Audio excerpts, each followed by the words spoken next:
இந்தியாவிற்கு அடுத்த ஆண்டு வர இருப்பதாக அமெரிக்க அதிபர் டொனால்ட் ட்ரம்ப் கூறியுள்ளார். அமெரிக்காவின் வாஷிங்டன் வெள்ளை மாளிகையில் செய்தியாளர்களை சந்தித்த டொனால்ட் ட்ரம்ப் இந்திய பிரதமர் மோடியுடன் வர்த்தகம் தொடர்பான தனது பேச்சுவார்த்தைகள் சிறப்பாக நடந்து வருவதாகவும் இந்தியாவிற்கு அடுத்த ஆண்டு செல்ல திட்டம் இருப்பதாகவும் தெரிவித்துள்ளார்.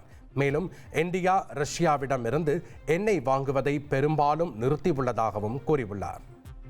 தொழில்நுட்ப வளர்ச்சியில் தொடர்ந்து தமிழ்நாடு முன்னிலையில் உள்ளதாக உதயநிதி ஸ்டாலின் கூறியுள்ளார்.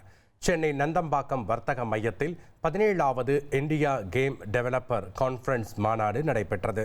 தமிழ்நாடு தகவல் தொழில்நுட்பவியல் மற்றும் டிஜிட்டல் சேவைகள் துறை எல்காட் சார்பில் நடைபெற்ற இந்த மாநாட்டில் தமிழக துணை முதல்வர் உதயநிதி ஸ்டாலின் கலந்து கொண்டு உரையாற்றினார்.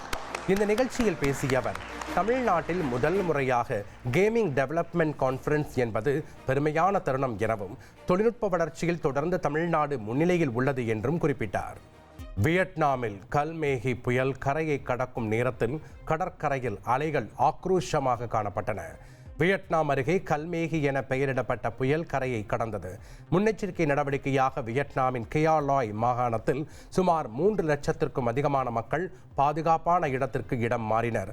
பிலிப்பைன்ஸில் புயல் தாக்கத்தால் 114 பேர் உயிரிழந்துள்ளனர். வியட்நாமின் மத்திய பகுதிகளில் கல்மேகி புயல் கரையை கடக்க தொடங்கிய போது குயினோன் கடற்கரையில் அலைகள் ஆக்ரோஷமாக காணப்பட்டது. புயலை ஒட்டி 6 விமான நிலையங்களும் மூடப்பட்டுள்ளது.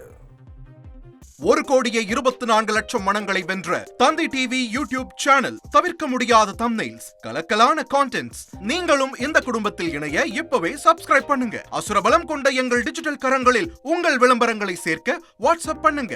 8939888378. Email advtthanditv@dttv.in.